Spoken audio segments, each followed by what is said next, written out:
Here's a brief but annoying message to let you know that you could have first heard this episode 9 months ago if you were a subscriber to our Iron Filing Society Patreon offering. For the price of a pint and a St Clement's each month, you can get up to 4 episodes a week, 9 months before the rest of the world gets them. Early access to regular episodes, lots of other marvellous benefits, and there's absolutely no adverts or brief but annoying messages like this that will get right on your ticks. Find out more and subscribe now at tftimemachine.com/ironfilings. Here we go, here we go, here we go, here we go, this is it! This is Top Flight Time Machine. I am Andy Hotbody Dawson. Pow, pow, pow. I am Sam Nifty Delaney, so what? It's the next episode of the Roussos Odyssey, looking at the life and times of the late, great Demis Roussos, or Dennis Roussos if you're ignorant, as many of us were, back in the 1970s when he was in his pomp.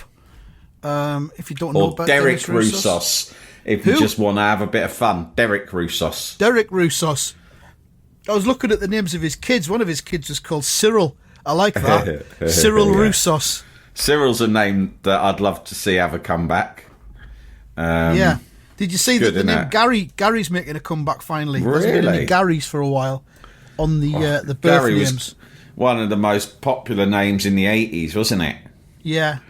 I'd hope Gary's coming back for genuine reasons and not ironic reasons. I can't be ironic, no. I mean, who are the generation having kids now? Fuck's sake.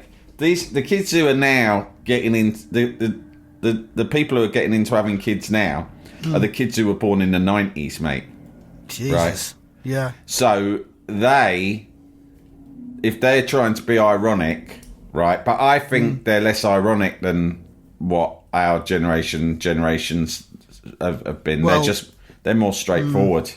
But they're not hiding behind irony. They're happy to be who they are.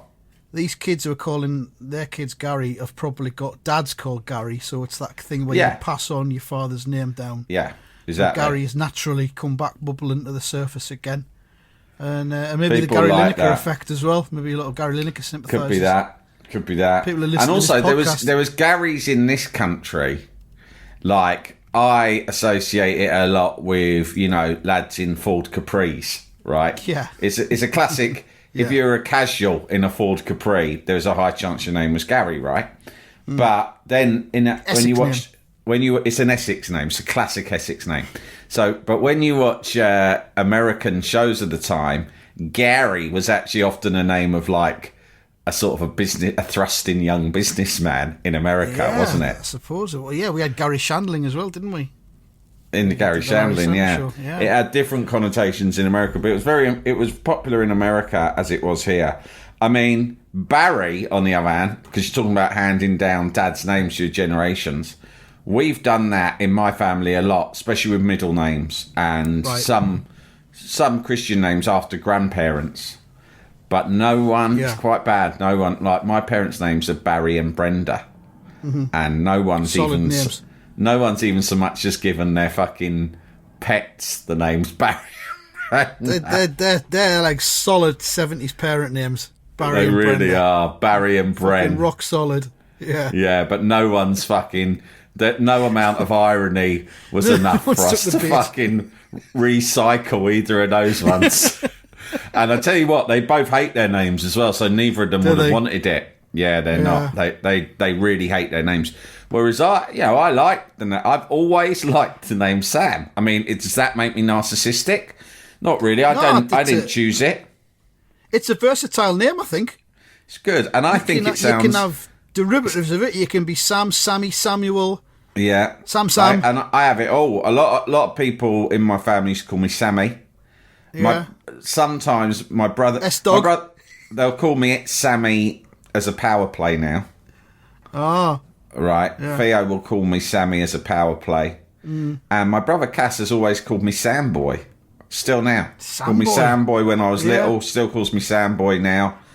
Yeah. Don't know. I don't think it's a power play in his case. With him it's hard to tell. I think he just thinks that's my name. What wasn't corrected about it, yeah. Yeah, you don't... the fact that he has a name for me is impressive enough. Because he's very, let's say, forgetful. So, yeah, one calls me Sam Boy, one calls me Sammy. So it's versatile, and of course you've got Andy or Andrew, haven't you? Yeah, I got Andrew. I'm a bit like Andy Cole, who reverted to Andrew as he got older. And, do I prefer Andrew? I'll take either. Do your parents ever call you Andrew? They called me Andrew when I was younger, and then I kind of ended up being called Andy when I went to college, sort of thing. And then, and then. So at school you were Andrew Dawson. Yeah, well, I was Dawson to everyone. Dawson, yeah. With a bit of Andy going Except as we now know that actually people called you all called each other by your own mother's names. Parents' names. Yeah. We got some emails about that, and I fucking laughed out loud at some of them because this is so new to me. Like, I didn't know about it, and it's so fucking funny. There were some really fucking funny ones coming in, like about really specific things a mum had done. Yeah. And of course, as I said, if either of the parents were fat, then that would be added as an affix. So it would be like Fat Linda or something like that. Yeah, exactly. That's what I'm talking about. There was fat. I've got to find them. Maybe we'll have to do it in the next mailbag. But there was a lot of people who had like specifics. There was one. I'm sure there was one about someone had cooked a sponge, and it was like Sandra, and they called them Sandra's sponge. Right, someone's mum had made a sponge cake. Oh, I saw that one. It was a work thing, wasn't it? Yeah. And then for the rest of their life, they were just called Sandra Spongy Sandra or something. I'm getting all the details wrong, I'm sure, but... Oh, here it is. It was a comment on the Patreon. We used to call an apprentice Auntie Sylvia's chocolate cake. He once had... That's much funnier than what I just said. I apologise so much to this cunter because I just did a massive disservice to your story. Because he once had a wedge of her baking for his, in inverted commas, sweet at work. What is it again? Auntie Sylvia's chocolate cake. And they called him it forever. Yeah. Oh my God.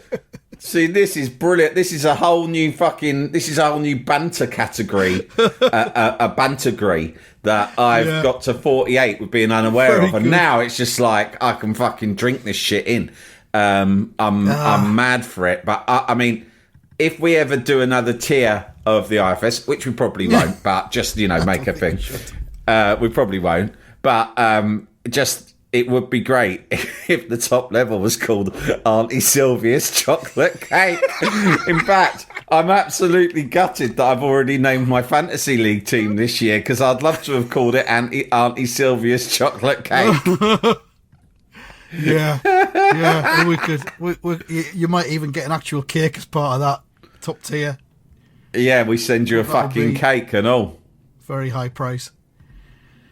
Whew. It's Demis Roussos and his son Cyril. That's where we're at, isn't it? I think. I've still got a tab open, on Google Chrome.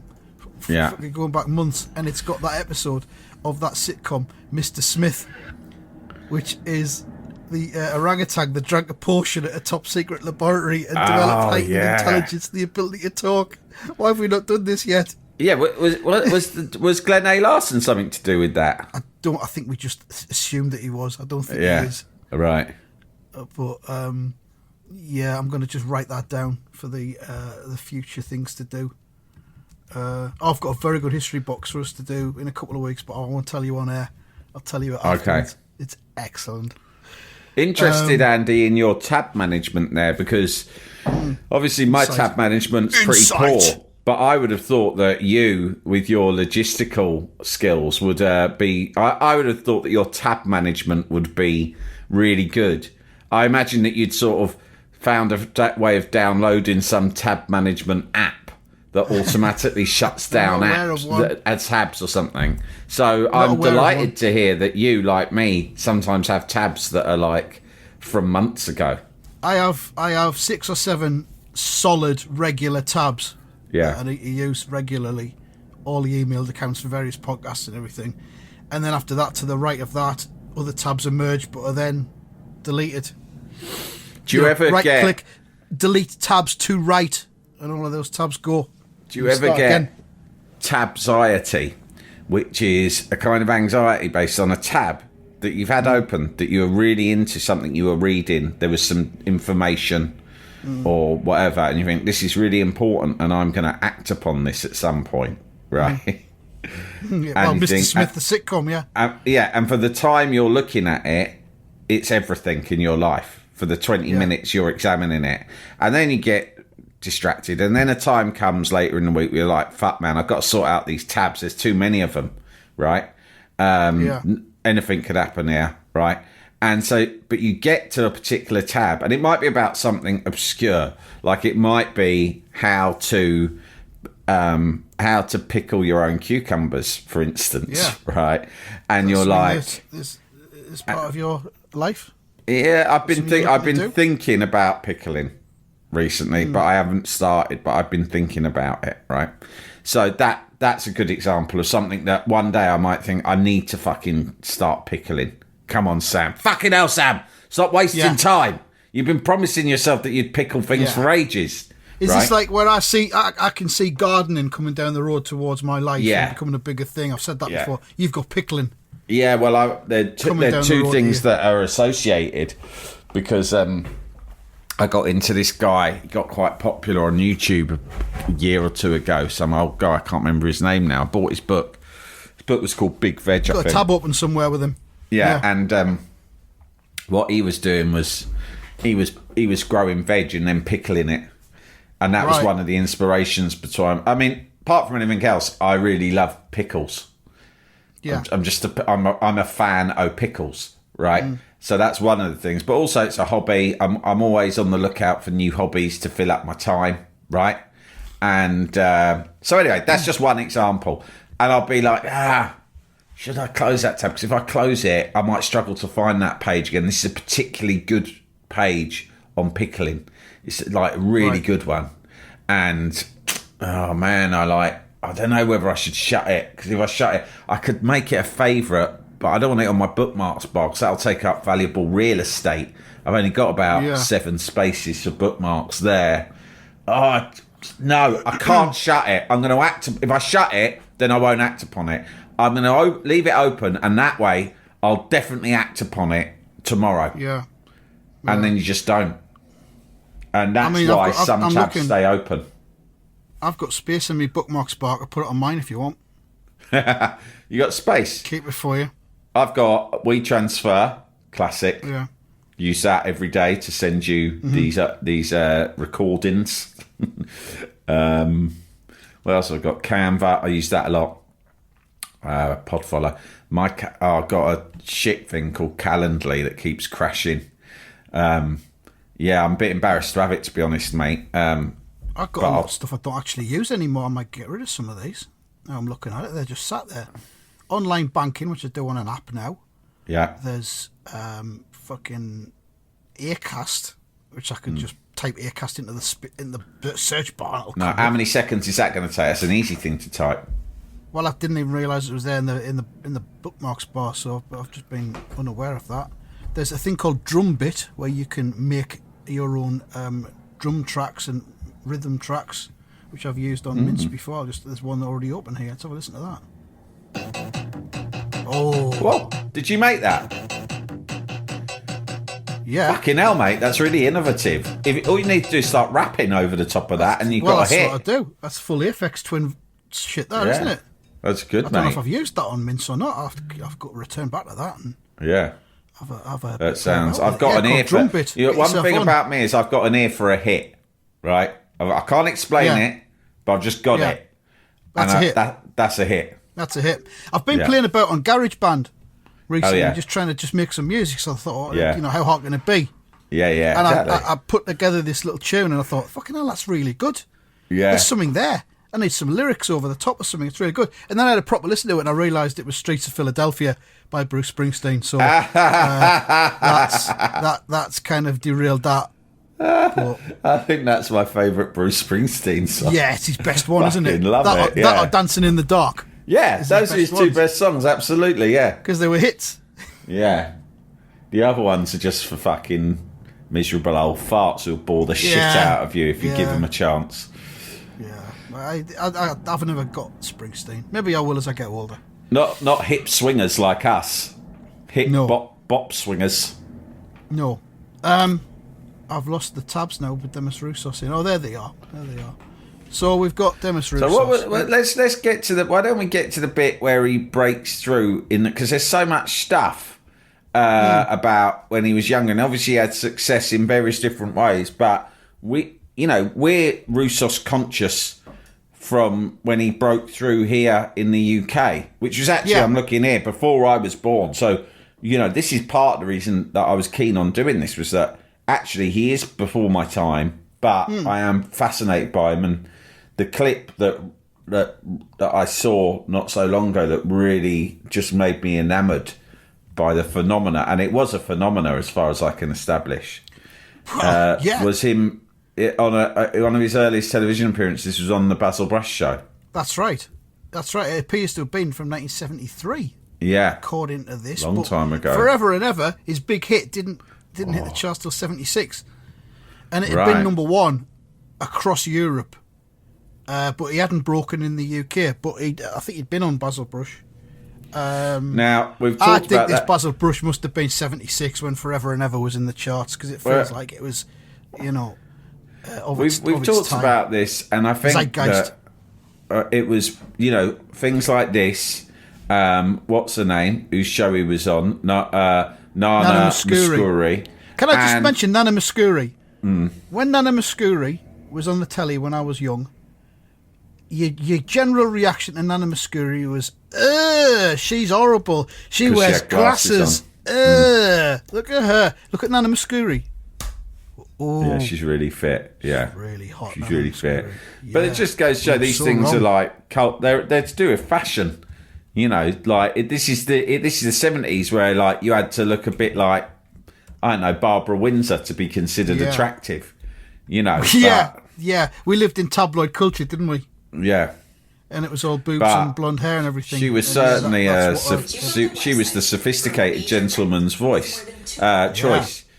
Now these songs became popular. Una Paloma Blanca's another one. These became chart hits because this was the era of the package holiday when ordinary folk started being able to go on holiday to the continent. Right? Didn't the BBC make a good documentary about that once? I'm feeling as they will have done, yeah. It was a BBC4, one of those cultural things where it was like the Great British Holiday. Something like that, yeah. It explained how in the 70s the travel agents started putting together these packages so ordinary working folk could go and get a week in Costa del Sol or whatever. Torremolinos. Yeah, I feel they will have done, and the music was a big part of that. We've talked about it before. You get hits in August and September that had been played in the discotheques and you come back and you want to keep the vibe going, and you also you want to get wine that's in a wicker sort of basket type thing, don't you? We're getting a few of them. If you watch the Top of the Pops repeats on a Friday evening on BBC 4, they have them of the Top of the Pops of this week in history. Oh yeah, as well as the 1995 latest ones. So you're getting ones from like 1981 this week. Oh yeah, nice. Or this week in 1977, and there's been a couple of those. Summer hits like Brother Louie by Modern Talking. Do you remember that? No. Da, da, da, da, da, da. Brother Louie, Louie, Louie, you're so fine, you're all mine, Brother Louie, Louie, Louie. There's a couple of these weird fuckers called Modern Talking, and they're probably from Belgium or somewhere like that. But you can just hear it and just think, that's been a hit all over Europe in July. Yeah. And everyone's brought it home. It carried on, but it carried on with dance music. Like by the 90s, I'd go on holiday with the lads. You'd go to discos, right? Or clubs, as we would have called them. But they were always, they were discos to me. And it would be like Hadaway, Culture Beat, Mr. Vane. Exactly, all of that stuff. A phenomenal song.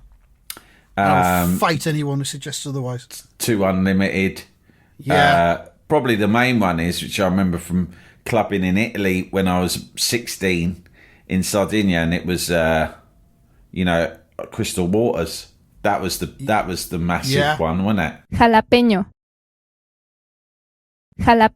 Dr. Alban. Dr. It's My Life was probably one as well. It's My Life. He was a professional dentist, Dr. Alban. Fucking hell. Yeah. He did a great B-side or follow-up single about drugs. How do you spell Dr. Alban? Alban. Yeah, ALBAN song. It's like, no coke. That's it. No coke. Yeah, no coke. No coke. Lyrics. It's got some great lyrics. Starts off hip hop reggae in a dancehall style.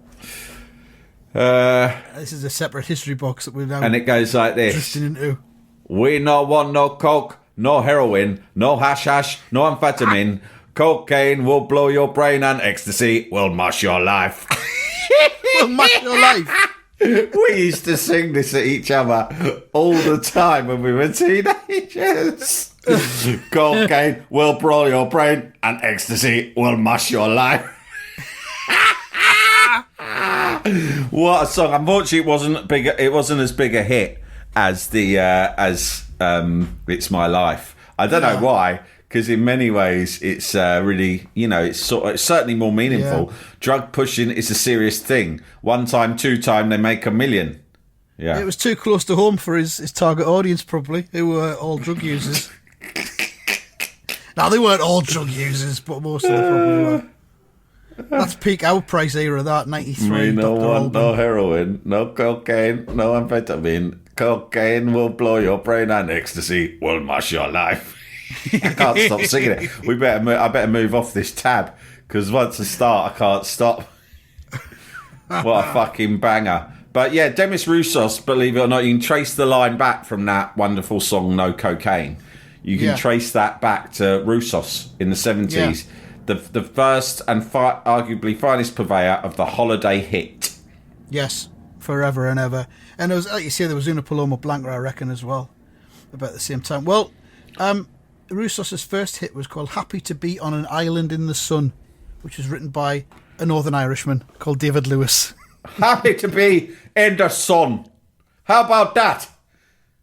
I'd be happy to be in the sun, let me tell you. That's why it's an easy song for me to write, because it's an easy thing for me to imagine. And it says here, his popularity in the rest of Europe, but not the UK, came to fascinate BBC TV producer John King. I am fascinated by this Demis Roussos, who seems to be huge in Europe, but not in the UK. We must investigate this. And he did. He made a documentary. A singer of Greek descent has recently come to my attention, and I've become deeply fascinated in him. Mesmerised by his hirsute appearance and the smocks that he wears. Glittery smocks, like some sort of wizard. So he did. He made a documentary called The Roussos Phenomenon in 1976. Yeah. And his record company, Philips Records, put a 4-song record of the same name. And it was the first EP to top the singles chart. And of course it had Forever and Ever as the main track on it. And that was what made Demis a huge, huge star. And then he did the Basil Brush thing, which I think we should look at now, probably. It's fucking good, this. Just simply Google Basil Brush and Demis Roussos and you'll see what we're talking about. Basil, you can stay as long as you like.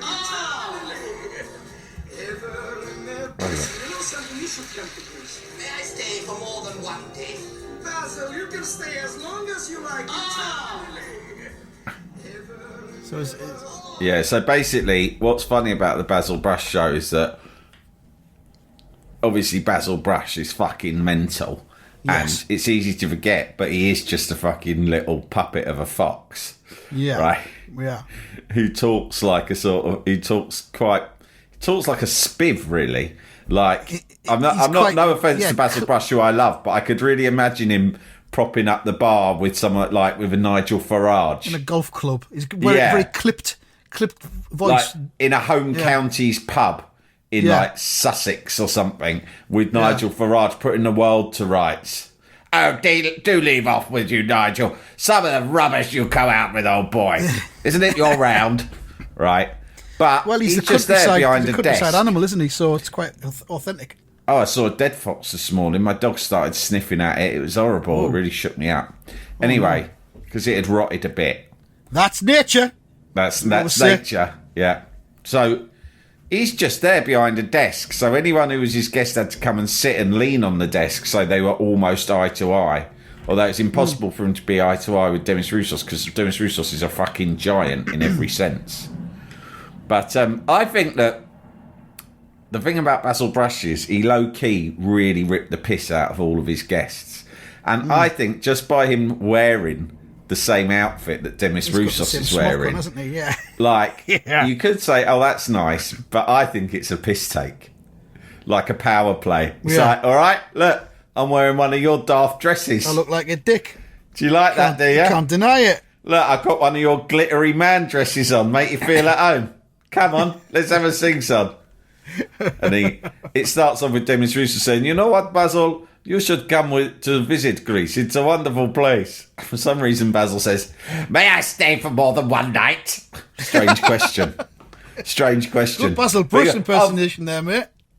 Of course, Basil. You can stay for as long as you like. It's still early. Stay for 6 months. And then he just goes straight into forever. I've got a little bit of an issue at the moment with the tax man, and it might do me well to disappear for 6 months or so and lay low in a foreign dominion. So, what's great? So there's a bit of singing. What's great about Basil as he sings, Demis, he's putting a lot into it, and Basil is wagging his tail the whole time, which is really fun. Basil Brush's tail is it doesn't get mentioned enough. It's brilliant. It's best fucking thing about him. Immense. It's immense, and he's wagging it constantly like a dog wags it. He wags it with happiness and excitement. But he also, again, power play. Whilst Demis is singing his hit and putting his all into it, Basil sometimes just turns to the camera and looks straight down the lens with a sort of a blank look on his face. Which to me is his subtle way of looking at us sitting at home and going, are you fucking seeing this, lads? Are you fucking seeing all this? Big hairy cunt in a dress. Fucking unbelievable, isn't it? In Britain. Look at his tail going, Andy. And then he's looking him up and down the whole time as well. Yeah. While he's singing. And he's looking Basil's looking really confused. Oh, now he starts singing. Oh, and then he's like howling a little bit. Yeah, he's got a terrible voice. He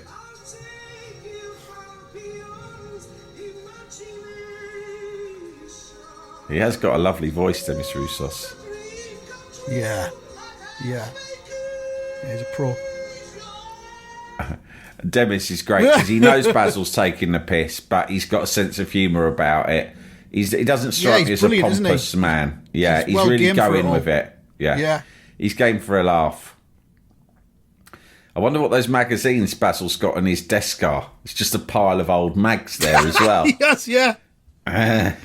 Exchange of mark, really probably. Referred to. Yeah.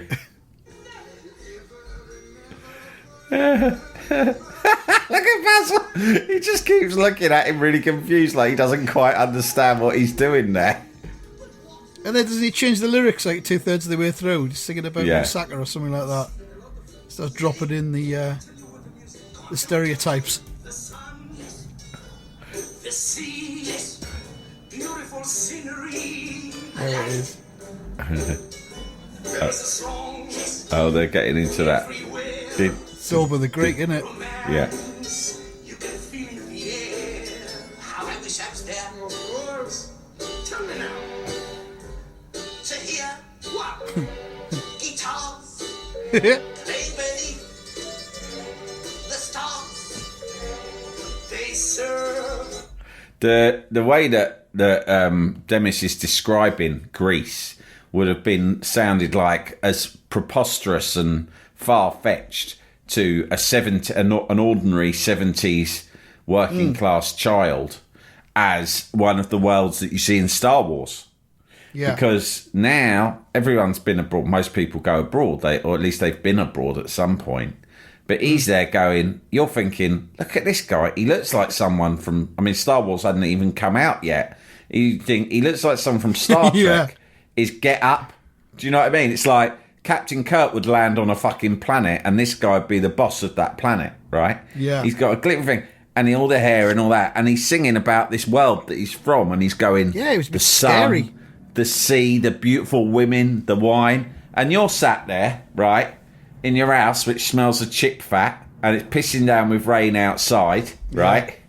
And you're thinking, fuck off, mate. What's all this? Is this fucking science fiction here? What is he on about? What's he singing to this puppet fox about some fucking place he reckons he's from? This has got to be an act. But it's certainly enticing. And food, he says. That is soccer and chips. With soccer and chips. Yeah. See the happy people following the old tradition when they kite and interfere, singing, dancing to musician, playing melodies of peasants, lilting It's like an ad for the Greek tourist board. This. It's brilliantly done though. It's well rehearsed, isn't it? It is, yeah.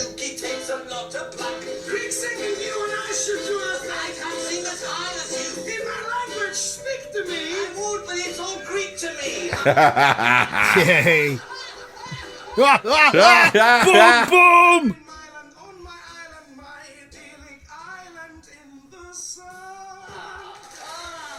And he always gives him a cuddle afterwards. Yeah, which is a nice touch. That's lovely. Great bit of light entertainment. It's a beautiful performance, and you're right. The thing about light entertainment in its golden age, which that was you take daft little ideas, but rehearse them meticulously. So daft small things had been rehearsed to perfection. Like Morecambe and Wise, you see that the other day. I saw this thing as well. Whoever it was that did Basil Brush was witty as fuck. Was really good with the one-liners and the ad-libs and everything. Yeah. I think the natural progression or the natural inheritor of that's Hacker T Dog. Yeah. Who was similar, on isn't he? BBC Breakfast this morning because they're doing that 500 words story contest for kids. Oh yeah. They're promoting that, and like Charlie Higson was on, right? And Hacker T Dog just took control of the whole thing. Yeah. And I was just this is brilliant telly. Yeah. Every generation needs its own very anarchic sort of puppet celebrity. I mean, the 90s had Blobby, but Blobby wasn't the same because although Blobby was very funny and had the anarchy, he wasn't a wit in the least. I mean, the cunt didn't spit. Literally, the only word he said was Blobby, his own fucking name. That was it, yeah. And I think everyone who says, defund the BBC doesn't serve its purpose, you're not going to get Hacker T Dog on fucking Amazon Prime. No, you're not. Or fucking Netflix, pal. No. You only get it through people who care and love television development stuff like that. I looked at the paper at the weekend and I noticed that all the headlines were now... The Times had switched the Russell Brand thing to just being an attack on the BBC. Oh, yeah. And suddenly I thought, oh, I see. Yeah. I see. Yeah. I mean, great journalism, that has exposed allegations that need to be exposed, but at the same time, as a fucking sweetener for, like, the Murdoch empire, it's like, let's try and make it the BBC's fault that this bloke is a horrendous, abusive misogynist. Yeah. Do you know what I mean? Because he worked there for a period. 2 years, I think it was. Yeah, 2 years. It's a bit of a fucking stretch, isn't it? There's a good bit in Private Eye this week talking about all the different outlets that Brand worked for and how they've written about the whole allegation thing. And omitted the fact that he also worked for them. Oh, The Guardian. Like, The Guardian, he was there for about 13 years writing a column. I'll admit, I really liked his football column in The Guardian. I thought it was funny. Maybe I loved it because he wrote lots about West Ham, but I used to look forward to that. But I remember it really well because it ran for years and years. And it was a big column as well. Like every Saturday, it was like half a page every Saturday. And The Guardian haven't mentioned that. I mean, to be honest, News UK have done this investigation. And he was a regular on TalkSport. They gave him his own show. I mean, I think that was probably before it was owned by News UK, but he did a lot of shows on TalkSport. That was in the Private Eye thing as well. But I'll tell you what, we'll wrap up Demis Roussos, I think, because we're not going to get another episode ever. But we will just mention briefly, in 1985, Roussos was among the passengers of TWA Flight 847 from Athens to Rome, which was hijacked. Good old days of plane hijacks there. There used to be a massive thing in the 80s. Yeah, maybe that's a good history box. Hijacks. Plane hijacks, yeah, we could do. It was released along with 4 other Greeks after 5 days, while most of the other hostages remained there for 17 days, so maybe he got special dispensation. I tell you what, I tell you who's a great kind of Roy Race / Sir John Fanny Powder type character is, of course, Saddam Hussein. And and in the first Gulf War, do you remember when he sort of, it wasn't like a hijacking, but a plane had to land in Iraq and he just kept it there. And there was that kid in the Spurs shirt. Do you remember that? I must admit, me and my mates were quite cuz about fucking Tottenham. Look, he's got all his fucking top. Let him stay there. Right. But do you remember? And it was really sinister. I don't remember the Spurs lad. I think you're remembering that more because it's got an interest in your own.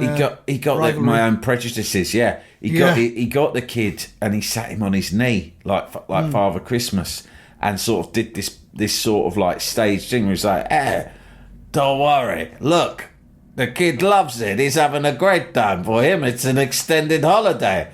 Tell them how much you love Uncle Saddam. And the kid's like, yeah, I guess. But I saw a good documentary about it. And although it was obviously awful, I think no one died. So we can actually do it as a deep dive one time. Yeah, many hijacks, no one died. Yeah, we'll cover the ones where no one died. We won't cover the one. We won't cover death ones, no. No. Speaking of death, Roussos himself died in 2015. Not that long ago, then. Stomach cancer, pancreatic cancer, and liver cancer.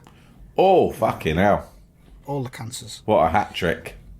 Yeah. But there you go. And, his son Cyril, I should briefly mention. Cyril Roussos. In June 2016, a year after he died, his children Emily and Cyril opened the Demis Roussos Museum. Now, where do you think that would be? Well, I'm hoping in Athens. No, I was in the Netherlands. And